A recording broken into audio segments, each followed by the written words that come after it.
Ni dhambi ambazo mbele zinaenda kumwathiri. Hili ni kuhakikishia. Malaya kujichua kote madhara yake ni hapa.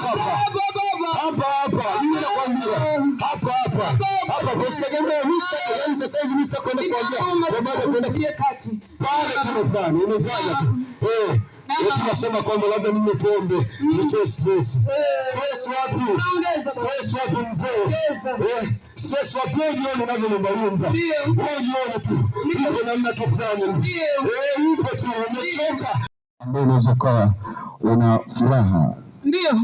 Nisome kidogo kwenye Wagalatia 6:7. Ndio. Biblia pia inasema kwamba msidanganyike, Mungu hadhihakiwi, kwa kuwa kila apandacho mtu ndicho atakachokivuna. Mimi nikwambie katika siku ya leo, chochote ambacho unakipanda, mama, baba, kijana, chochote ambacho unakipanda, uwe na uhakika utakivuna hicho.